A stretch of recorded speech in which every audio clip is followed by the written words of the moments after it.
Students welcome to science academy.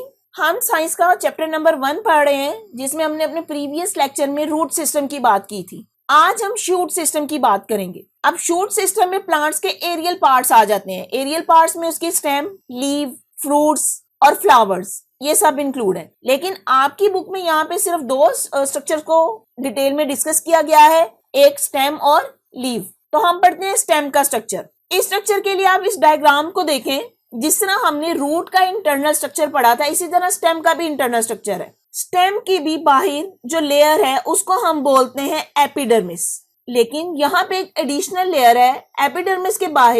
ये layer कभी आपने अगर प्लांट्स को भी चेक किया हो तो स्टेम के ऊपर एक छोटी बारीक सी झिल्ली की तरह लेयर होती है जो उसकी क्यूटिकल है। इसको हम क्यूटिकल बोलते हैं। और क्यूटिकल के ऊपर में भी कुछ एपिडर्मल हेयर्स भी हों।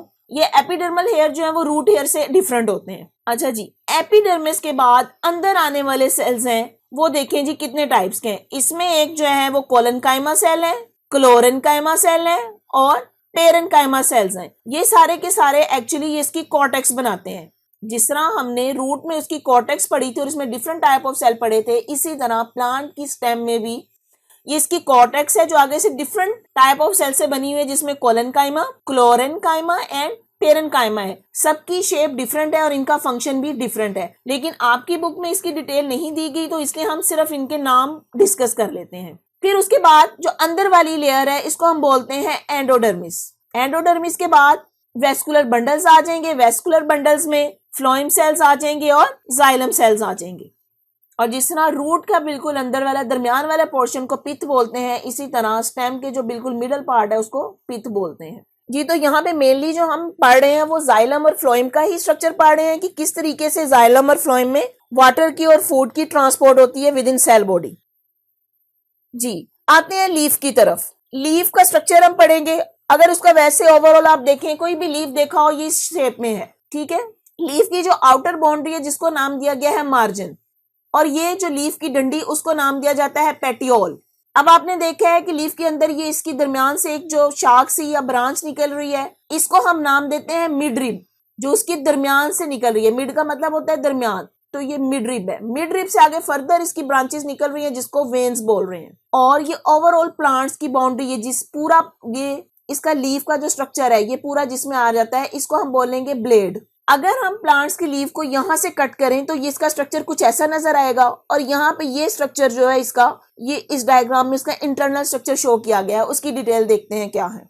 प्लांट्स की लीफ में भी इसकी आउटर मोस्ट लेयर जो कि इसकी चमकदार सी होती है उसको हम बोलते हैं क्यूटिकल। ये जो शो की गई है, क्यूटिकल के अंदर यहाँ पे इसी तरह इसके एपिडर्मल सेल होंगे। और उसके बाद यहाँ पे सेल की टाइप जरा चेंज हो जाती है जो कि मीजोफिल सेल्स हैं। लीफ के अंदर ये मीजोफिल सेल्स क्या है कि जहां पे क्लोरोप्लास्ट मौजूद होता है और इन्होंने प्लांट्स के लिए फोटोसिंथेसिस के थ्रू फूड प्रिपेयर करनी होती है। मीजोफिल सेल जो है वो दो तरह के होंगे। एक को हम बोलते हैं पैलिसेड मीजोफिल सेल्स और दूसरे को हम बोलते हैं spongy mesophyll cells. Palisade mesophyll cell देखें जी, आप इसकी शेप देखें, एलोंगेटेड शेप है। ये एक सेल शो किया गया है और ये उसके अंदर उसका न्यूक्लियस है। ये पैलिसेड मीजोफिल सेल्स हैं। और जबकि स्पॉन्जी मीजोफिल सेल्स देखें, थोड़ा इरेगुलर शेप है या फिर कोई राउंड शेप है और ये इनका न्यूक्लियस शो किया गया है इसमें। स्पॉन्जी मीजोफिल्स के दरमियान यहाँ पे ये गैप छोड़े गए हैं, ये एक्चुअली एयर स्पेसिस हैं। एयर स्पेसिस इनको इसलिए कहा जाता है जहाँ पे गैसियस एक्सचेंज होता है लीव्स का अपने एनवायरनमेंट के साथ। अब यहाँ पे अगर देखें, ये लीफ की ऊपर वाली है सतह, यहाँ पे ये इसकी क्यूटिकल होगी और अपर एपिडर्मिस है। और ये जो लीफ का जो निचला पार्ट है इसमें ये इसकी लोअर एपिडर्मिस आ जाती है, जो कि ये सेल शो किए गए हैं, ये लोअर एपिडर्मिस है। इसी तरह लोअर एपिडर्मिस के बाहर भी क्यूटिकल होगी। लेकिन प्लांट्स की लोअर एपिडर्मिस में सेल्स के दरमियान यहाँ पे थोड़ी थोड़ी स्पेसिस हैं, यहाँ पे कुछ गैप्स हैं। गैप्स क्यों है? क्योंकि यहाँ पे प्लांट्स के स्टोमेटा सेल प्रेजेंट होते हैं और इनको हम नाम दे रहे हैं इन गैप्स को, ये स्टोमेटल पोर्स या स्टोमेटल ओपनिंग है। इन स्टोमेटल पोर्स या ओपनिंग के थ्रू गैसियस एक्सचेंज होता है लीव्स और इसके एनवायरनमेंट के दरमियान। इन स्टोमेटा को कंट्रोल करने वाले सेल्स को हम बोल रहे हैं गार्ड सेल।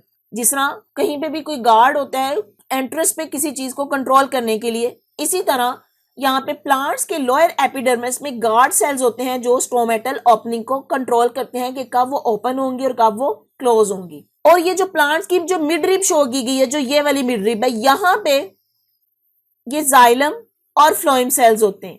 जी स्टूडेंट्स, आपको इंटरनल स्ट्रक्चर तो समझ आ गया कि चाहे हम उसके रूट का स्ट्रक्चर पढ़ें, चाहे उसमें स्टेम का स्ट्रक्चर पढ़े या लीफ का स्ट्रक्चर पढ़े, तो इनकी जो आउटर मोस्ट लेयर है वो एपिडर्मल सेल्स ही होते हैं। एपिडर्मल के बाद अंदर डिफरेंट टाइप्स ऑफ सेल्स हैं। रूट में तो डिफरेंट थे, स्टेम में वो डिफरेंट है और प्लांट्स में वो डिफरेंट है।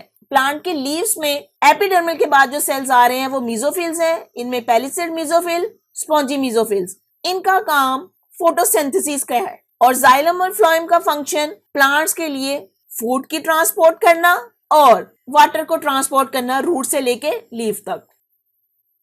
अब यहाँ पे role of xylem and phloem in transport of water and food, किस तरीके से जाइलम और फ्लोएम जो है वो वाटर और फूड की ट्रांसपोर्ट करते हैं। यहाँ पे देखें जी, ये स्ट्रक्चर ओवरऑल मेन शो किया गया है। ये प्लांट की स्टेम है, स्टेम से आगे से यहाँ पे लीव है। लीव्स वो है जहाँ पे फूड्स खुद प्रिपेयर करते हैं। ये जो फूड यहाँ पे प्रिपेयर हो रही है, ये देखिए एरो से शो किया गया है कि ये फ्लोएम सेल्स की तरफ जाएगी। फ्लोएम सेल्स से ये स्टेम के फ्लोएम सेल्स में और फिर नीचे रूट के फ्लोएम सेल्स में जाएगी और रूट्स को फूड मिल जाएगी। तो इसका मतलब हुआ कि प्लांट्स के लीफ में जो फूड प्रिपेयर होती है वो प्लांट के बाकी पार्ट्स तक एक सिस्टम के थ्रू जाती है और वो सिस्टम में प्लांट के स्टेम सेल भी इंक्लूड है और रूट सेल्स। और ये कौन से सेल्स हैं? वो फ्लोएम टिश्यूज या फ्लोएम सेल्स हैं जो फूड को कैरी करते हैं। दूसरी तरफ देखें, ये प्लांट्स की रूट्स हैं। रूट्स ने जो वाटर एब्जॉर्ब किया ये जाइलम सेल्स के थ्रू जाएगा। पहले रूट के जाइलम सेल में, उधर से होता हुआ स्टेम के जाइलम में, फिर लीव के जाइलम सेल्स में और इस तरह से ये लीव्स को वाटर मिल जाएगा। प्लांट्स के लीव से एवेपोरेशन ऑफ वाटर होती रहती है जिसको हम क्या नाम दे रहे हैं? ट्रांसपायरेशन। कि प्लांट्स के लीव में वाटर एवेपोरेट होता रहता है छोटे छोटे ड्रॉपलेट्स की फॉर्म में। और इस तरीके को या इस प्रोसीजर को कि जिस तरीके से प्लांट्स के लीव में से वाटर एवेपोरेट होता है, इसको हम बोल रहे हैं ट्रांसपायरेशन। यहाँ पे कुछ इंफॉर्मेशन आपको दी गई है जो आपने 6th क्लास में ऑलरेडी पढ़ चुके हैं कि रिकॉल करें। आपने सल्यूट, सॉल्वेंट और सोल्यूशन के बारे में पढ़ा था। आपको याद हो कि सल्यूट कोई भी ऐसी चीज है जिसको हम मिक्स करते हैं और सॉल्वेंट जिसमें मिक्स की जाती है और इनके मिलाने से सोल्यूशन बनता है। जैसे एग्जांपल दी गई है कि अगर आप 1 ग्लास पानी लें और उसमें शुगर मिक्स करें तो पानी जो है वो आपका सॉल्वेंट है और उसमें जो शुगर मिक्स की जा रही है वो आपका सल्यूट होगा और दोनों मिलके जो है सोल्यूशन बना रहे हैं। फिर सोल्यूशन के कंसंट्रेटेड या उसके डाइल्यूट होने की बात की गई है। अगर 1 ग्लास पानी में 1 चम्मच आप शुगर ऐड करते हैं और एक दूसरे ग्लास में पानी ले और उसमें 3 स्पून आप शुगर के ऐड करते हैं तो जिसमें शुगर ज्यादा ऐड की गई है वो कंसंट्रेटेड काउंट होगा कि उसमें सल्यूट की कंसंट्रेशन ज्यादा है, इसलिए इस सॉल्यूशन को हम बोलेंगे कंसंट्रेटेड सॉल्यूशन। जी, conduction of water and dissolve mineral, कि किस तरीके से वाटर्स और मिनरल रूट में एब्जॉर्ब होते हैं, उसको समझने के लिए पहले यहाँ पे 2 डेफिनेशन दी गई है, डिफ्यूजन एंड ऑस्मोसिस। डिफ्यूजन आपको याद होगा हमने 6th क्लास में पढ़ा था। It is the movement of the particle from area where they are in the higher concentration to the area where they are in lower concentration। लेकिन अगर यही डिफ्यूजन एक मेम्ब्रेन के अक्रॉस हो तो इसको हम बोलते हैं ऑस्मोसिस। ठीक है, the diffusion through membranes like cell membrane is called osmosis. अब इसको समझते हैं। यहाँ पे देखें प्लांट शो किया गया है, ये उसकी रूट का स्ट्रक्चर शो किया गया है। ये रूट हेयर्स हैं। अब हमें पता है ये सेल से मिलके बने होते हैं क्योंकि सेल की आउटर मेम्ब्रेन होगी। तो प्लांट जब यहाँ से अपने लिए वाटर और मिनरल्स को एब्जॉर्ब करेगा तो वो इस सेल्स की लेयर्स के थ्रू एंटर होगी या उसमें मेम्ब्रेन आ जाएगी। तो इसलिए इसको हम बोल रहे हैं ऑस्मोसिस, मींस न्यूट्रिएंट्स की डिफ्यूजन लेकिन थ्रू अ मेम्ब्रेन। कौन सी मेम्ब्रेन? जो सेल की मेम्ब्रेन है, इसको हम नाम दे रहे हैं ऑस्मोसिस का। तो इस तरीके से ये वाटर और न्यूट्रिएंट्स थ्रू ऑस्मोसिस एब्जॉर्ब होंगे रूट हेयर्स में, फिर रूट से होते हुए आगे उसके स्टेम तक जाएंगे और देन लीफ तक। जी, अगला टॉपिक है ट्रांसपोर्ट ऑफ फूड। फूड कैसे प्लांट्स में ट्रांसपोर्ट होती है, इसको स्पेसिफिक नाम दिया गया जिसको हम बोलते हैं ट्रांसलोकेशन। मीन प्लांट्स के लीव्स में बनने वाली खुराक या फूड जो कि कार्बोहाइड्रेट्स की फॉर्म में होती है जिसमें ग्लूकोज या सुक्रोज वगैरह आ जाते हैं, वो लीव से प्लांट्स के डिफरेंट पार्ट्स मतलब स्टेम तक या रूट्स तक कैसे पहुंचाई जाती है, इसको हम नाम देते हैं ट्रांसलोकेशन का। Food prepare by photosynthesis in leaves enters the phloem sieve tube element is dissolve from through companion cells. अब यहाँ पे आपको 2 और नाम दे दिए गए हैं, sieve tube elements and companion cells. अब देखें ये क्या होते हैं।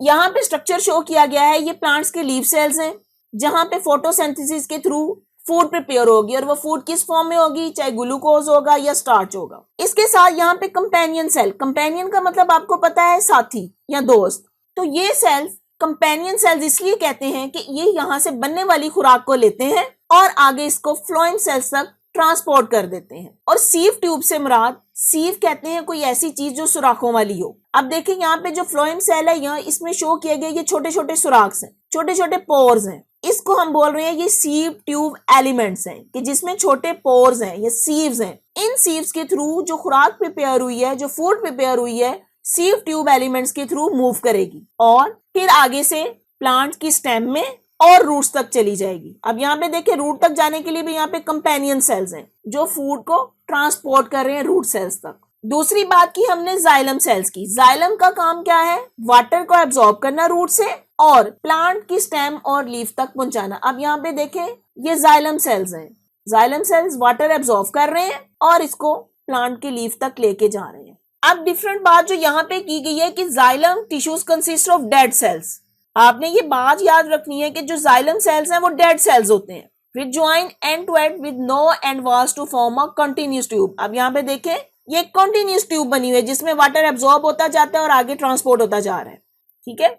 लेकिन फ्लोएम सेल्स किस तरह के हैं, phloem cells is composed of living cell. ये डिफरेंस आपने याद रखना है कि जाइलम सेल्स हैं वो डेड सेल्स हैं जबकि फ्लोएम सेल्स हैं लिविंग सेल्स हैं। और उनके लिविंग सेल्स को क्या नाम दिया गया, जो कि सीव ट्यूब्स हैं, जो मैंने आपको यहाँ पे ये शो की, सीव्स बनी हुई है, पोर्स हैं। कंपेनियन सेल जो ये कंपेनियन सेल्स शो किए गए हैं और पेरेन्काइमा। अब पेरेन्काइमा क्या है, parenchyma is the type of permanent tissue forming major part of gland tissues in plants. The main function of parenchyma is to store and assimilate food. Plants में बनने वाली फूड को स्टोर करना और assimilate करना। Assimilate का मतलब होता है उसको यूज करना कि कब कहाँ पे किस काम के लिए यूज करना है। तो ये काम जो है प्लांट्स के पेरेन्काइमा सेल्स का है। अब क्योंकि हम लीफ का स्ट्रक्चर पढ़ रहे थे, लीव्स में हमने बात की थी स्टोमेटा की। स्टोमेटा क्या है, they are the opening of the leaves. Large number of stomata in the lower epidermis of leaf help in the absorption of carbon dioxide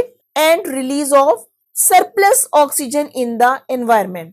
हमें पता है कि प्लांट्स हमारे लिए ऑक्सीजन देते हैं जबकि हमारे एनवायरनमेंट से कार्बन डाइऑक्साइड को एब्जॉर्ब कर लेते हैं। गैसेस की ये ट्रांसपोर्ट कि किस तरीके से वो प्लांट्स के अंदर जाती हैं, प्लांट्स के लीव इसको कैसे लेते हैं और किस तरह से एनवायरनमेंट में बाहर निकालते हैं, ये जिन पोर्स के थ्रू होता है उनको हम बोलते हैं स्टोमेटा। स्टोमेटा क्या है, प्लांट्स की लोअर एपिडर्मिस में है, ये सुराख है। अब इसका स्ट्रक्चर शो किया गया स्टोमेटा का। ये स्टोमेटा के गार्ड सेल्स हैं। गार्ड का काम इन स्टोमेटा की ओपनिंग और क्लोजिंग को कंट्रोल करना है। अब जैसे ये स्टोमेटा शो किया गया, इसका ये सुराख ओपन है जबकि यहाँ पे ये देखिए ये क्लोज, स्टोमेटा के सुराख क्लोज हो गया। जब स्टोमेटा ओपन हो गए तो तभी इसमें गैसियस एक्सचेंज हो सकेंगी, कार्बन डाइऑक्साइड इन होगी और ऑक्सीजन आउट होगी। लेकिन अगर स्टोमेटा क्लोज हो जाए तो इसमें गैसियस एक्सचेंज खत्म हो जाएगा, वो बंद हो जाएगा। तो किसी भी प्लांट्स के लिए उसके स्टोमेटा बहुत इंपॉर्टेंट है। जी स्टूडेंट्स, अगर आपको मेरा लेक्चर समझ आया है तो अपने फ्रेंड्स के साथ शेयर करें, मेरी वीडियो को लाइक करें और चैनल को सब्सक्राइब करें। बेल आइकन को क्लिक कर दें ताकि आने वाली हर वीडियो सबसे पहले आपको मिल जाए। और अगर आपने कोई क्वेश्चन करना है तो कमेंट बॉक्स में मुझे कमेंट कर सकते हैं। Thank you.